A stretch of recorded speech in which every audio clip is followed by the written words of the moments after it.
Hello everyone. पिछली video में हमने 60 क्वेश्चन के एक्सप्लेनेशन देख लिए थे।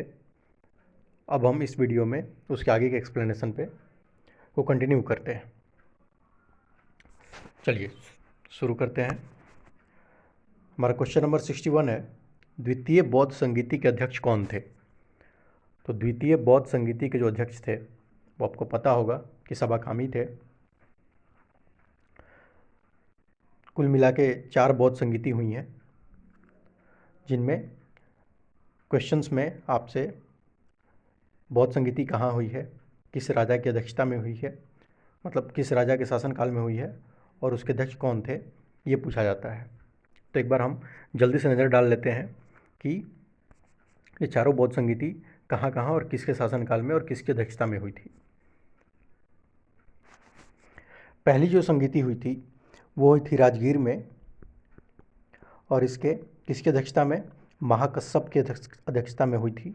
महाकश्यप। और उस समय राजा कौन था? राजा था अजातशत्रु। अजातशत्रु। ओके। जो अगली संगीति हुई थी वो हुई थी वैशाली में, और अध्यक्ष थे सबाकामी। और ये किस राजा के शासनकाल में हुआ था? कालाशोक के। कालाशोक।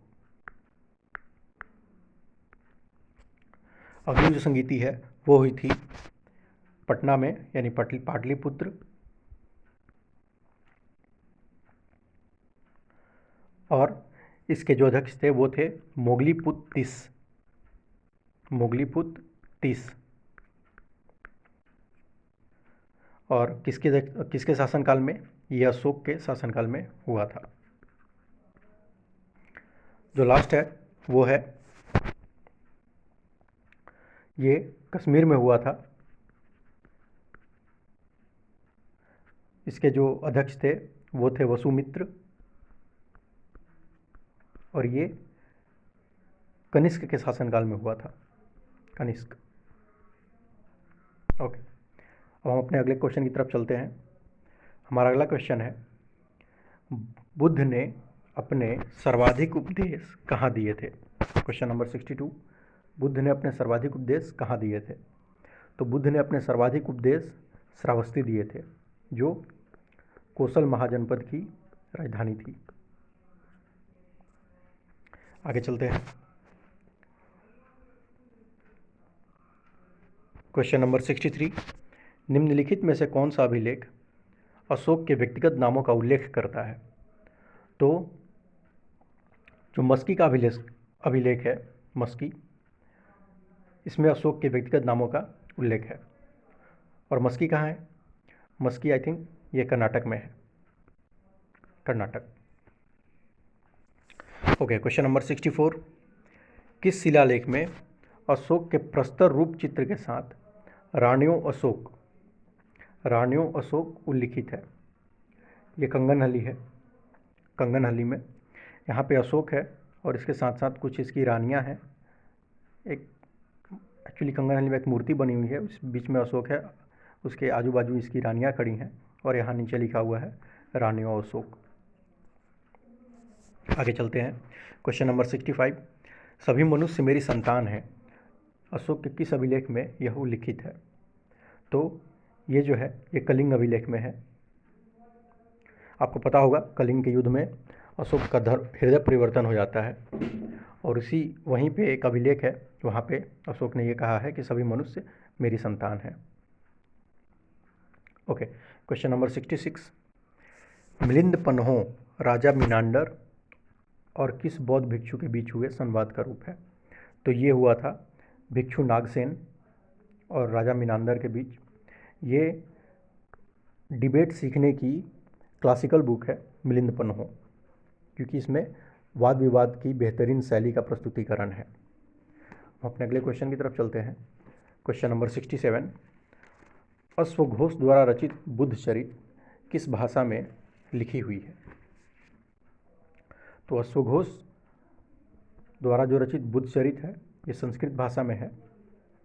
कोइंसिडेंटली ये क्वेश्चन इस बार के सचिवालय में भी आया था, यानी बीएसएससी का जो सीजीएल का एग्ज़ाम था उसमें भी ये आया हुआ था। तो इसका आंसर है संस्कृत। देखिए एक्चुअली क्या है कि बौद्ध धर्म पे जो आक्षेप लगने लगे थे बाद में, कि बौद्ध धर्म ने शुरू में तो हिंदू धर्म की बुराई की थी, लेकिन बाद में क्या है कि बौद्ध धर्म में भी वो बुराइयाँ आने लगी थी। बुराइयाँ तो नहीं कहेंगे, हम ये कहेंगे कि बौद्ध धर्म मतलब बौद्धों ने जो आक्षेप लगाया था हिंदू धर्म पे, बाद में बौद्धों ने उसी चीज़ को क्या कर लिया, स्वीकार कर लिया। उसी का एक क्लासिकल एग्जाम्पल है ये संस्कृत लैंग्वेज में बुद्ध चरित्र का लिखना, क्योंकि बौद्ध जो थे वो पाली में, उस समय जो जनमानस की भाषा थी पाली, उसमें अपने उपदेश देते थे और अपनी किताबें लिखते थे।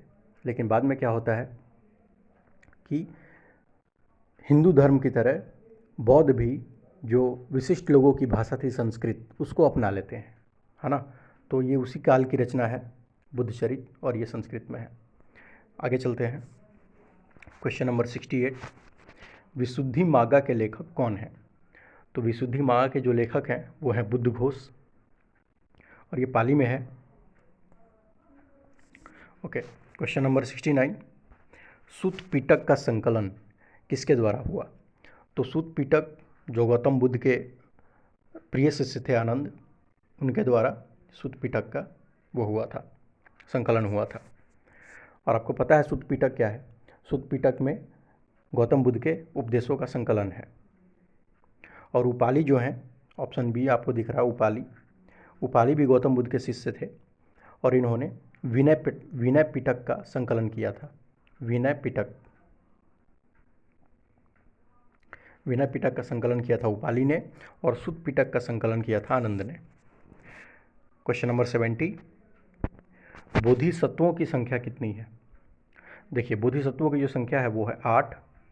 बोधिसत्वों का कंसेप्ट ये है कि बोधिसत्व उनको कहते हैं जिनमें बुद्ध बनने की क्षमता हो, और ये क्षमता होते हुए भी वो बुद्धत्व को प्राप्त नहीं हो रहे हैं, मतलब मोक्ष को प्राप्त नहीं कर रहे हैं।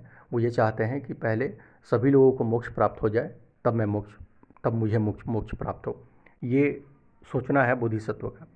और ये जो बोधिसत्व की संकल्पना है, ये महायान बौद्ध धर्म की संकल्पना है, और इन्होंने कुल मिला के 8 बोधिसत्वों की संकल्पना प्रस्तुत की है कि बोधिसत्व 8 टाइप के हैं या 8 हैं, जिनमें पहले हैं मंजूश्री। मंजूश्री जो हैं ये विवेक और ज्ञान के क्या हैं? ये विवेक और ज्ञान के बोधिसत्व हैं। दूसरे हैं पद्मपानी, जिनको अवलोकितेश्वर भी कहते हैं, पद्मपानी या अवलोकितेश्वर, ये अनंत करुणा के बोधिसत्व हैं। अगले जो बोधिसत्व हैं वो हैं वज्रपानी। और वज्र आपको पता है शक्ति का प्रतीक है, तो ये जो वज्रपानी बोधिसत्व हैं ये भी शक्ति के प्रतीक हैं, शक्ति। नेक्स्ट है मैत्रेय जो हैं इनको भावी बुद्ध कहा जाता है, कि अभी इनका जन्म होने वाला है, तो ये भावी बुद्ध हैं। उसके बाद है क्षितिगर्भ मृत्यु और मैत्रेय के बीच का जो टाइम है उसके बोधिसत्व हैं, मतलब उस टाइम फ्रेम के बोधिसत्व हैं ये क्षितिगर्भ। आकाशगर्भ नेक्स्ट बोधिसत्व है आकाशगर्भ, ये पापों को शुद्ध करने की क्षमता रखते हैं आकाशगर्भ, और इनको क्षितिगर्भ के साथ जोड़कर देखा जाता है। नेक्स्ट जो बोधिसत्व हैं वो है सामंत भद्र। ये सार्वभौमिक गुणवान बोधिसत्व हैं, मतलब इनमें सारे गुण हैं, ये है। नेक्स्ट है सवनीवर्णा, ये लास्ट है सवनीवर्णा। ये गलतियों और अवरोधों को दूर करते हैं सवनीवर्णा। तो ये कुल मिला के 8 बोधिसत्व हो गए। नेक्स्ट आप देखेंगे तो मैथ्स के क्वेश्चन है। मैथ्स के क्वेश्चन का सॉल्यूशन आपको अलग वीडियो में PDF में प्रोवाइड कराया जाएगा। अभी के लिए हम इसके आंसर्स देख लेते हैं। जो फर्स्ट क्वेश्चन है वो है log to the base root 3, मतलब log 27 की वैल्यू निकालना है टू द बेस रूट 3, तो इसका जो आंसर आएगा वो आएगा 6। नेक्स्ट 1 से 100 तक जुड़वा अभाज्य यानी ट्विन प्राइम संख्यों की कुल संख्या कितनी है? तो ये है 8। नेक्स्ट क्वेश्चन, एक्स वाई से 20% अधिक है तो वाई एक्स से कितना परसेंट कम है? तो इसका जो आंसर आएगा वो आएगा 50/3।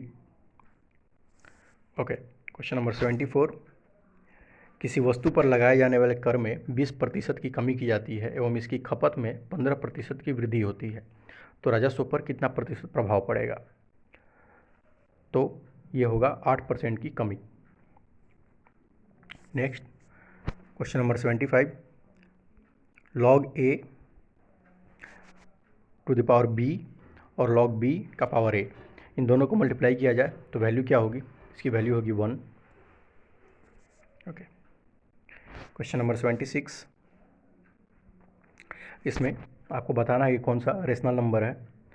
तो इसमें कोई भी रेशनल नंबर नहीं है, ये सारे क्या हैं? इरेशनल नंबर है।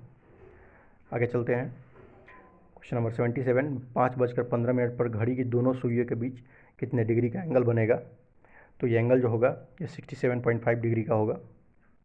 ओके, क्वेश्चन नंबर 78, श्रृंखला में अगली संख्या क्या होगी? 0, 7, 26, 63। इसमें जो अगली संख्या होगी वो होगी 124। क्वेश्चन नंबर 79, एक महिला एक पुरुष से कहती है कि आपके मामा मेरे मामा को मामा कहते हैं। वह महिला उस पुरुष की कौन है? तो वो जो महिला है वो उस पुरुष की माँ भी हो सकती है और मौसी भी हो सकती है, तो इसका आंसर होगा option D. Next question number 80 पर चलते हैं। फरवरी 2016 में एक व्यक्ति इस शर्त पर काम पर रखा गया कि उसे प्रतिदिन 20 रुपये मजदूरी मिलेगी, लेकिन अनुपस्थित होने की स्थिति में यहाँ पे कट गया है क्वेश्चन, यहाँ पे क्वेश्चन में है कि उसे प्रतिदिन 7 रुपये 50 पैसे का दंड लगेगा, 7 रुपये 50 पैसे का दंड लगेगा। माह के अंत में उसे 250 रुपये प्राप्त हुए, तो वह कितने दिन अनुपस्थित रहा? तो वो जो है वो 12 दिन अनुपस्थित रहेगा। Option number C 12। हमारा नेक्स्ट जो सेगमेंट है वो करंट अफेयर का सेगमेंट है, तो आइए शुरू करते हैं। क्वेश्चन नंबर 81, देश का कितना प्रतिशत हिस्सा ज़्यादा जोखिम वाले भूकंपीय जोन 5 में आता है? आपको पता है जो भारत का जो क्षेत्र है उसको भूकंपीय जोन में क्लासिफाई किया गया है, और जो क्लासिफिकेशन है वो 2, 3, 4 और 5 ये जोन हैं, इनमें क्लासिफाई किया गया है। जो जोन 5 है वो सबसे डेंजरस है, और इसमें अपने देश का 11% जो हिस्सा है वो अधिक जोखिम वाले भूकंपीय जोन 5 में आता है। क्वेश्चन नंबर 82, सभी पालतू हाथियों की DNA प्रोफाइलिंग शुरू करने की घोषणा किस राज्य ने की है? तो ये राज्य है Bihar. Okay, question number 83, Hindi के लिए वर्ष 2022 के साहित्य अकादमी पुरस्कार से किसे सम्मानित किया गया? तो ये जो है ये है तुमड़ी के शब्द, इस बुक को सम्मानित किया गया है। नेक्स्ट क्वेश्चन देखते हैं, क्वेश्चन नंबर 84, देश का पहला स्वदेशी विमान वाहक पोत ISC विक्रांत का निर्माण किया गया। तो जो ISC विक्रांत का निर्माण है वो किया है कोचिन शिपयार्ड लिमिटेड ने। आगे चलते हैं, क्वेश्चन नंबर 85, वर्ष 2023 को मोटे अनाजों का अंतर्राष्ट्रीय वर्ष घोषित किया गया, यह कौन कौन से सतत विकास लक्ष्यों की प्राप्ति में सहायक है? तो ये जो है ये SDG 2 को भी प्राप्त करने में सहायक है, SDG 3 को भी प्राप्त करने में सहायक है, और SDG 12 को भी। तो इसका जो आंसर होगा वो आंसर हो जाएगा डी, उपयुक्त में से एक से अधिक। अब एक बार हम देख लेते हैं कि SDG 2, 3 और 12 है क्या। SDG जो 2 है वो है भूखमरी की समाप्ति, भूखमरी की समाप्ति SDG 2 है। SDG 3 जो है वो है अच्छा स्वास्थ्य और आरोग्य, और SDG जो 12 है ये है टिकाऊ उपभोग, टिकाऊ उपभोग। तो ये जो मोटे अनाज हैं, मोटे अनाजों को अगर हम अपने डेली लाइफ में शामिल करते हैं तो इससे ये सारे लक्ष्य प्राप्त हो जाएंगे, भूखमरी खत्म हो जाएगी, अच्छा स्वास्थ्य मिलेगा और टिकाऊ उपभोग मिलेगा। टिकाऊ उपभोग कहने का मतलब है कि कम रिसोर्सेज का यूज करके ज़्यादा प्रोडक्शन होगा और ज़्यादा लोगों की जो नीड होगी वो पूरी हो पाएगी। तो इस सेंस में तो इसमें हमारा ऑप्शन है ऑप्शन डी यानी सभी। नेक्स्ट, सबसे ज़्यादा मोटे अनाज किस महाद्वीप में पैदा होते हैं? तो सबसे ज़्यादा जो मोटे अनाज हैं ये पैदा होते हैं अफ्रीका महाद्वीप में। उसके बाद सेकंड नंबर पर है एशिया। अच्छा, ये तो आपको पता ही होगा कि वर्ष 2023 को मोटे अनाजों का अंतर्राष्ट्रीय वर्ष घोषित कराने में भारत की बहुत अहम भूमिका रही है। इनफैक्ट भारत के इनिशिएटिव पर ही ये वर्ष 2023 को मोटे अनाजों का अंतर्राष्ट्रीय वर्ष घोषित किया गया है। और मोटे अनाजों को भारत ने एक नाम दिया है, वो नाम है श्री अन्न। श्री अन्न। ओके, अब हम क्वेश्चन नंबर 87 देखते हैं। आम आदमी पार्टी को राष्ट्रीय पार्टी का दर्जा प्राप्त होने से देश में राष्ट्रीय दलों की संख्या कितनी हो जाएगी? तो इसमें जो राष्ट्रीय दलों की संख्या हो जाएगी आम आदमी पार्टी को इंक्लूड करते हुए वो है 9, यानी अब देश में 9 जो पार्टियां हैं उनको राष्ट्रीय दर्जा प्राप्त है। तो वो जो 9 पार्टियां हैं वो हैं तृणमूल कांग्रेस, तृणमूल कांग्रेस, इसके अलावा बीजेपी, फिर है बीएसपी, उसके बाद बीएसपी यानी बहुजन समाज पार्टी, उसके बाद है भारतीय कम्युनिस्ट पार्टी यानी सीपीआई, उसके बाद है मार्क्सवादी कम्युनिस्ट पार्टी यानी सीपीएम, उसके बाद इंडियन नेशनल कांग्रेस, उसके बाद राष्ट्रवादी कांग्रेस पार्टी आरसीपी और नेशनल पीपल्स पार्टी। ये 9 पार्टियां हैं जिनको राष्ट्रीय पार्टी का दर्जा प्राप्त है। राष्ट्रीय पार्टी का दर्जा प्राप्त होने से लाभ ये होता है कि चुनाव आयोग चुनाव के समय में राष्ट्रीय पार्टियों को free of cost voter list provide कराता है। इसके अलावा इनको एनसीआर में यानी नेशनल कैपिटल रीजन में एक पार्टी ऑफिस अलॉट कराता है चुनाव आयोग। और साथ ही साथ इन पार्टियों का जो चुनाव चिन्ह वो रजिस्टर्ड हो जाता है, मतलब इनका ये परमानेंट हो जाता है। इसके अलावा एक और बेनिफिट होता है, वो ये होता है कि नेशनल टीवी पर इनको अपने एडवर्टाइजमेंट के लिए एक टाइम स्लॉट अलॉट कर दिया जाता है। Okay, next question number 88।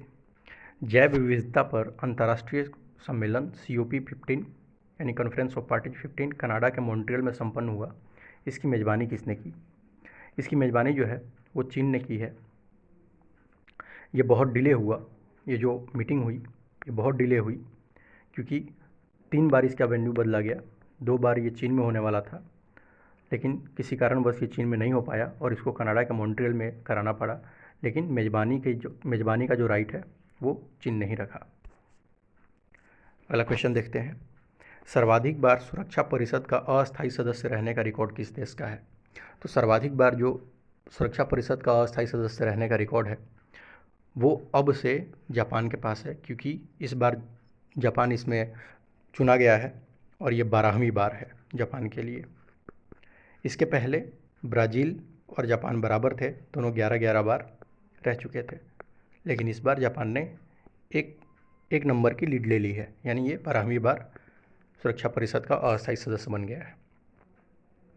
Okay, वो अपना नेक्स्ट क्वेश्चन देखते हैं।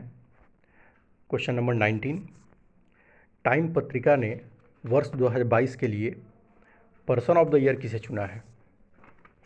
तो टाइम पत्रिका ने वर्ष 2022 के लिए person of the year Volodymyr Zelensky को चुना है। और आपको ये पता है ये यूक्रेन के राष्ट्रपति हैं और यूक्रेन अभी रूस के साथ युद्ध में व्यस्त है। Question number 91। चर्चा में रहा समेध शिखर जी स्थल किस समुदाय से संबंधित है? तो जो समेध शिखर जी स्थल है ये जैन धर्म से है। जैन धर्म कहीं ऑप्शन में है नहीं, इसलिए हमारा आंसर हो जाएगा ऑप्शन ई। ये जैन धर्म से संबंधित है और जैन धर्म में भी ये जो जैन धर्म के 23वें तीर्थंकर हैं पार्श्वनाथ, ये यहाँ पे पार्श्वनाथ की मूर्ति है।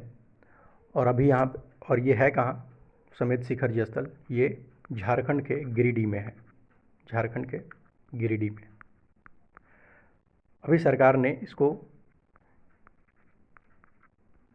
इसको एक पिलग्रिमेज साइट के तौर पर डेवलप करने की कोशिश की, जिसका जैन कम्युनिटी के लोग क्या कर रहे हैं, विरोध कर रहे हैं, क्योंकि उनके हिसाब से अगर ये पिलग्रिमेज साइट डिक्लेयर होगी तो लोग यहाँ पे आएंगे और बहुत तरीके के न्यूसेंस क्रिएट करेंगे, जैसे शोर होगा यानी शांति भंग हो जाएगी। इसके अलावा लोग चढ़ावा चढ़ाएंगे और जितनी भी गतिविधियाँ कोलाहल मंदिरों के आसपास होती हैं वो सारी हो जाएंगी, और जैन कम्युनिटी के लोगों को ये स्वीकार नहीं है, इसलिए जैन कम्युनिटी के लोग इस मूव का विरोध कर रहे हैं। ये चर्चा में था, इसलिए क्वेश्चन में भी आया है। अगला क्वेश्चन देखते हैं, क्वेश्चन नंबर 92। प्रोजेक्ट 75 किससे संबंधित है? प्रोजेक्ट 75 भारत की बहुत ही महत्वाकांक्षी परियोजना है और बहुत फेमस भी है, और ये पनडुब्बी निर्माण से रिलेटेड है। प्रोजेक्ट 75 ये मझगांव डॉक लिमिटेड जो है वो बना रहा है या लीड कर रहा है प्रोजेक्ट 75 को, और मझगांव डॉक लिमिटेड जो है वो मुंबई का है। और इस पनडुब्बी निर्माण के लिए जो टेक्नोलॉजी ट्रांसफ़र हुआ है, टेक्नोलॉजी ट्रांसफ़र ये फ्रांस के साथ हुआ है, फ्रांस के साथ।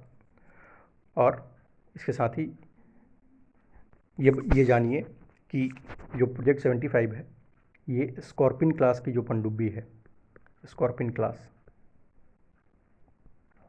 की पनडुब्बी निर्माण से रिलेटेड है। और इस स्कॉर्पिन क्लास में कितनी पनडुब्बियां हैं? 6 बनने वाली हैं, जिनके नाम हैं INS Kalvari, INS Khanderi, INS करंज, INS वेला, INS वागीर, और लास्ट जो है 6th वो है INS वागसीर। ये अभी हाल ही में इसको शामिल किया गया है। तो वागसीर जो है ये हिंद महासागर में पाई जाने वाली एक खतरनाक मछली है, उसी के नाम पर जो 6th पनडुब्बी है उसका नाम वागसीर रख दिया गया है। तो ये पोटेंशियल क्वेश्चन है, कभी पूछा जा सकता है कि वागसीर का क्या मतलब हुआ। ओके, अब हम अगले क्वेश्चन की तरफ चलते हैं। Question number 93। 17वां प्रवासी भारतीय दिवस सम्मेलन कहाँ संपन्न हुआ? 17वां प्रवासी भारतीय दिवस सम्मेलन जो है वो इंदौर में संपन्न हुआ है। Question number 94। 17वें प्रवासी भारतीय दिवस सम्मेलन में किस देश के राष्ट्रपति मुख्य अतिथि थे? तो ये जो थे गुयाना के राष्ट्रपति जो हैं मोहम्मद इरफान अली, मोहम्मद इरफान अली, ये जो हैं इसके मुख्य अतिथि रहे हैं। ओके, नेक्स्ट क्वेश्चन देखते हैं हम। Question number 95। वर्ष 2023 के लिए हेनले पासपोर्ट रैंकिंग में शीर्ष स्थान किस देश का है? तो हेनले पासपोर्ट रैंकिंग में जो शीर्ष स्थान है वो आमतौर पर जापान का ही रहता है, लेकिन इस बार सिंगापुर भी सेम पोजीशन पर है, यानी पहले पोजीशन पर है, क्योंकि इन दोनों देशों के पासपोर्ट की पावर जो है वो 192 या 193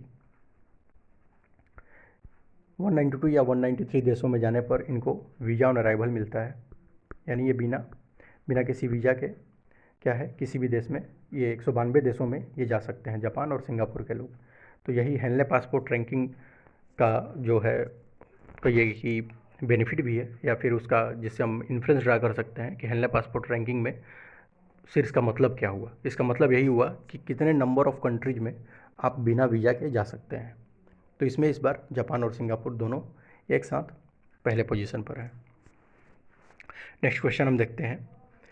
पद्म विभूषण 2023 से सम्मानित मरणोपरांत श्री बालकृष्ण दोषी का संबंध किस क्षेत्र से है? इनको मरणोपरांत ये पुरस्कार मिला है और इनका जो संबंध है वो वास्तुकला से है। ये एक बहुत शानदार आर्किटेक्चर हैं श्री बालकृष्ण दोषी, और आपको पता होना चाहिए कि एकमात्र भारतीय आर्किटेक्ट हैं जिनको जो आर्किटेक्ट का प्रसिद्ध फेमस प्राइज है, पुरस्कार है प्रिट्जर पुरस्कार, वो बालकृष्ण दोषी को मिला है। Okay, question number 97। बिहार से संबंधित निम्नलिखित में से किसे कला के क्षेत्र में पद्मश्री 2023 प्रदान किया गया? स्पेसिफिकली आपसे कला के क्षेत्र में पूछा जा रहा है, तो कला के क्षेत्र में बिहार से 2 लोगों को पद्मश्री 2023 मिला है। यह हैं सुभद्रा देवी और कपिल देव प्रसाद। आनंद कुमार को भी इस बार पद्मश्री अवार्ड मिला है। इनको मिला है समाज सेवा में।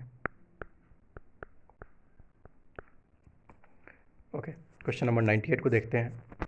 एशिया के सबसे बड़े एयर शो एयरो इंडिया का 14वां संस्करण कहाँ आयोजित हुआ? तो ये जो है ये बेंगलुरु में आयोजित हुआ है। ओके, क्वेश्चन नंबर 99, धर्म गार्जियन सैन्य अभ्यास भारत और किस देश का संयुक्त सैन्य अभ्यास है? धर्म गार्जियन जो है ये भारत और जापान का है संयुक्त सैन्य अभ्यास, थल सेना अभ्यास है। ओके, आज के वीडियो का हम लास्ट क्वेश्चन देखते हैं। क्वेश्चन नंबर 100, ऑपरेशन चक्र का संबंध किससे है? तो ऑपरेशन चक्र जो है वो वित्तीय अपराधों में शामिल साइबर अपराधों के विरुद्ध अभियान है। किसका? सीबीआई का। तो ऑपरेशन चक्र का जो संबंध है वो सीबीआई से है और स्पेसिफिकली वित्तीय अपराधों में शामिल साइबर अपराधों के विरुद्ध अभियान है ये। अब जो है 101 से लेके 105 का जो क्वेश्चन है, 150 तक जो क्वेश्चन है, उनका एक्सप्लेनेशन हम अगली वीडियो में देखेंगे। तब तक जुड़ने के लिए धन्यवाद। जय हिंद, जय भारत।